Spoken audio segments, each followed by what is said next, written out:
Well, the war of words over the controversial Kinder Morgan pipeline is heating up between two NDP premiers. BC Premier John Horgan says, "We are not building any pipeline, we will stop it." But the Alberta Premier Rachel Notley says this pipeline has got federal approval and it will be built. How far will she go to make sure? Well, just watch her. And we're about to do that. She joins us now. The Alberta Premier Rachel Notley is here.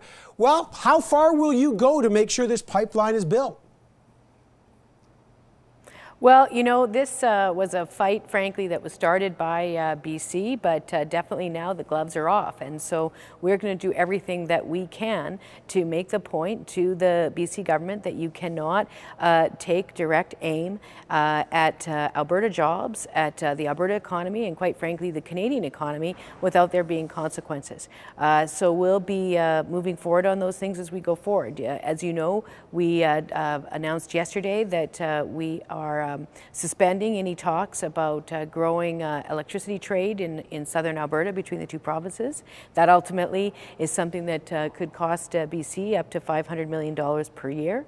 And we have additional measures that we are looking at right now. Okay, well, let's talk about those, because the question is, how far are you prepared to go? This is a full-blown trade war. How far are you prepared to go? Well, as I say, we're considering our options. Everything that we are looking at, we're doing from the perspective of trying to ensure least damage to the Alberta economy, to Alberta jobs, to Alberta job creators. So there are a number of things, and we'll roll them out as we go forward. Here's the thing. John Horgan, the BC Premier, says saber rattling doesn't get you very far. So he's basically dismissed what you're doing as saber rattling, and it's a lot of rhetoric. And he said we have every right and every legal right to protect their shores the way we see fit. So you may want the pipeline, but my job is to protect the people of BC. And by the way, his political survival depends on a deal with the Green Party, and they are absolutely passionately against that pipeline. What do you think he's going to do?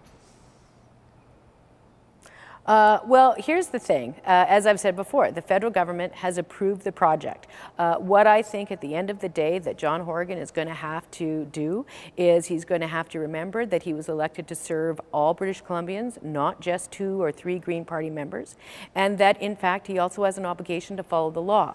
And he has an obligation to not threaten to break it as a means of creating investor uncertainty and undermining a project that has been found to be in the national economic interest. Let's get to the federal role. Justin Trudeau has been asked about this because the federal government could actually use their constitutional power and in the national interest push this through. But he said, I'm not going to get in the way of 2 squabbling promises. If you were talking to Justin Trudeau, what would you tell him to do right now?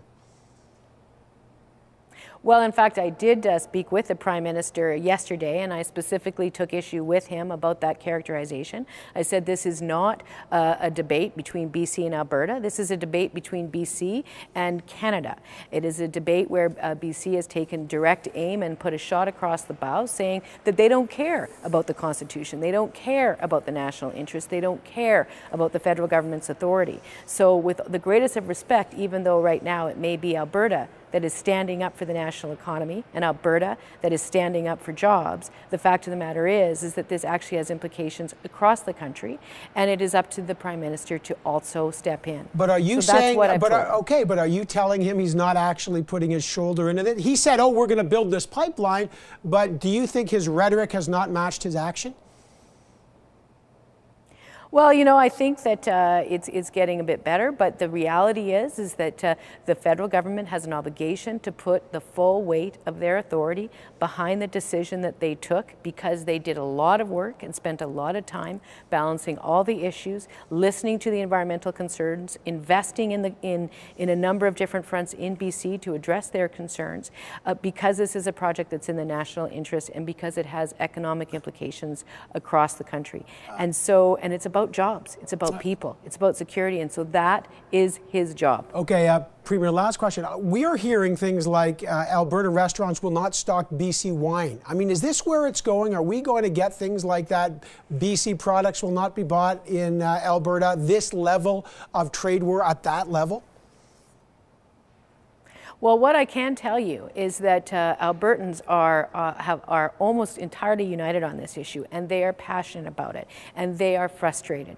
And so we're seeing this kind of organic response across the board, across the province. And so it's very likely that the government will also reach out to Albertans and provide them additional tools to ensure that they have the ability to make their voice heard in BC about what they think about this attack on their jobs. Just out of interest, would you drink a glass of BC wine right now? It's not a. I'm really focused on Alberta beer these days. Alberta beer. All right, I got to leave it there. This is getting obviously very serious. A lot of pressure on the Prime Minister. We'll find out where this goes. Premier Notley, always good to have you on the program. Thanks. Thank you.